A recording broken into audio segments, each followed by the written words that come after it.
what drives you to do all this? What drives me is one, patriotism. I picked patriotism from His Excellency the President when he came in 1986. I was in secondary school, and they used to send political, I don't know what they used to call them, but they used to come to our schools to teach us how to love your nation. So that is one of the core things. I love this nation. I love Uganda. I really, for me, it is inside. When I see something hurting this nation, I cry. Number two, it is love. Loving, it is different from patriotism. This is love for people. It is love for what you do. It's love for genuine love. I cannot do anything out of selfish ambition. That is why you see I have trouble talking about what I do. Because for me, everything I do is service. My heart is just shaped like that. I learned that from my mother. It's just shaped like that. So when I see, for example, that our young people don't have jobs, I want whatever small opportunity I have, I want to make sure that I create a difference. So when I go to my office, whether before, when as a technical person or now as a minister, I am working for those people. And that also shapes the way I handle resources. For me, just using money to achieve what has been planned for is the basic. Faithfulness is what if I can use it and I achieve twice. That one. So I cannot corrupt money. I find it, in fact, people, maybe this is where people can blame me, because I find it very difficult to use government money for anything other than what is meant to do. So I can work with efficiency. And lastly, I have a fundamentalist kind of commitment as a Christian. There is one person who calls me fundamentalist. Even Muzei calls me a fundamentalist. I am a born-again Christian, and I want to stick to those tenets. So when I'm working, I am serving God. I'm not just serving people. But also God has given me a bit of skills. I have a lot of skills. I have a lot of knowledge. I know so much. Actually, this being minister is what has given me a platform to use. I know so much, and I keep looking for knowledge. Every day I wake up at 3:55, and I study. I pray and study to learn more. So that knowledge helps me to work and to commit to serve. So I want to be part, to make my contribution to the vision of this nation as articulated by the President. Whether I am serving my home, or I am serving Butembo, or I am serving Bukedi, or I am serving the nation, or I am serving Africa, because he's a pan-Africanist. On a national level, international level, you are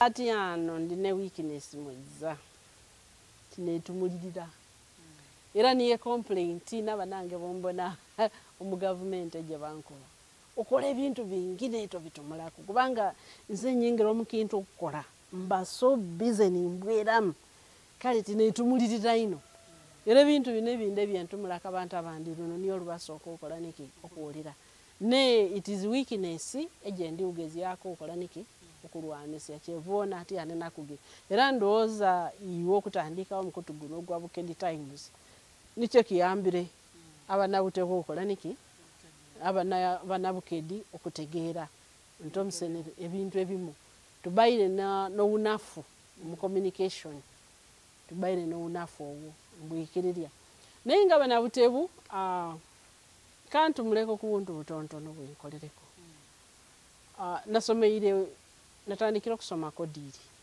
ninjaba Kalaraka ninzwawo ninjaba Bubuulo kubanga obutebu esiesi bali niye bamwigulawo bamwigwiro nga ndi mwesitu ninjaba Enza nga amalire Makerere n'olunayirire kyanewunyisirye okuwona nti sitiirwa abaana ensoma kubanga nze twasomere twakoleiro P7 kabaire bangi naye abaana bonkana babitiriniki on first grade so ekintu ekinasookeire kungambula n'esente nalindi n'omulimu gwange mutontono guti kuzimba isomero nzimbo St. Paul nga tuule sente naye nga kanti akatona ke tulinako katuweeka abaana omukisa gwakukola niki gwakusoma tiri awerere neririke principle nti lirina okuba affordable ate lirina okuba ne quality era isomero eryo kasooka tuliteekawo niyo erisinga awo bunene omubutebu ate nga isomero eryo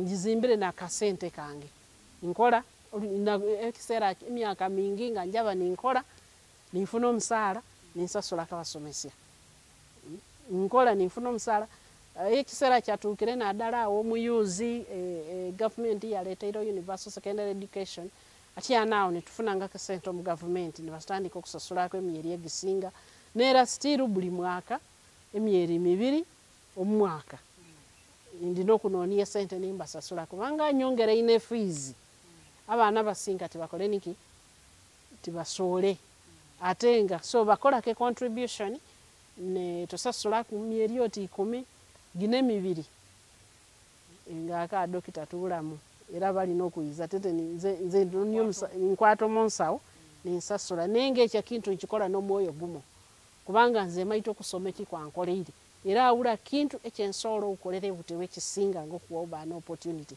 era olwova okuza omunaano mu region eyonjona paka side gyeteeso eizuuli une Bukedde yaniye bazimbira amasomero agamulembe ne bombona abaana babaire bayiza ku St. Paul High Petete isomero liri awo isomero inene ate twazimbira isomero eryo lyaiguliwirewo mu 2021 ne ndifandingira emyaka gino jonjona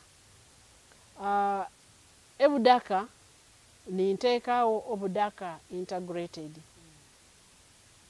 niye isomero lya primary erya okutoolako enamirembe enamengo gada agama mission nerya private kubanga abaira awo budaka parents or something nerifaawo iso nituteekawo isomero lino bips era abaana bangi saagino mbasisinkana bakolere ma PhD ina weinenge butebuteteera yona ekaali oprimary aliko tusumbua kubanga adinali maite ntabaana babo mu UPE nituteekawo St. Paul Junior omusobozi wange utontono nteekerawo niki amasomero ago era ingateekere mu kinene ino kuwona nti abaana kubanga isomero iryo tirina okuba nti olina okusaasanya buli antu esaawa gino obuvunaanyizibwa owendi kuwona omukusoma ekyentaka esaawa gino kuwona nti tulina okumaalirya abaana balina skills egiba transforming okuyingira muki omumirimu kyeva muwona ndi kutandika ebintu bino ebyaki ebyokuwona nti ebyemikono kubanga abaana baiswe abasinga bamalo oprimary ndi ne baba omusenior abaana abo basomere begera okuwandiika bali ibabanga tebasoboire okwabirira olwo ebintu ebiteeberekeka balina okufuna omukisa gw'okufuna engeri yakwebeesi yawo abaana basinga eyo tibaba omwekyesi bamala O-level ne basigala awo ekintu ekindi ekyenkolere kuconnectinga abaana ku mirimu tini egindi ekineetumulirire ino ne mu biseera bya covid naizire nintola abantu beera nimba connecting omunaitiro era abaana bandi bakali bakolayo abandi bayirire abandi nenga connectingira abantu ku mirimu okuwona nti baba ne bakola niki ne bakola nekiwoneka n'abantu bona abenconnectinga bona tibatumuli oti ninze ekyokusatu ku advocatinga bintu advocacy okuwona nti ekitundu kyaiswe kifuna kuniki emikisa ngo minisita ekyo kibaire kikulu ino okuwona nti batesa ukintu eriwo project obukedi yenaliko district je bukedi jiriko obutewaliko twetaaga niki masomero program eno yaki swenswena tukola niki edowozi lye butewu edowozi lye bukedi ngaliriwo omufifo na dale cabinet agent yama okuba tumulirira of course aliwo abantu ababaire nebizibu ngebizibu ebyo byetaaga kubayamba omuntu omwagirya ali omuzi unowe police omuntu omwage obizibu ebyo biteberekeka noingira onomuyamba inze ninzo omuntu abantu abasinga ogubakubira ninkwata isimu ekindi kyemaite ento Luisi tikimakinga popular nenga ngira ninchikola ndio kumikutu ate njizo kumikutu ngezi yako kuona nti insharinga behavior empisa ejetaagi wo mukyalo kubanga nzali wempisa jintambwirye nintukantu noyinzo kwagiri omuntu ngomuntu oyo yasomere nenge empisa jali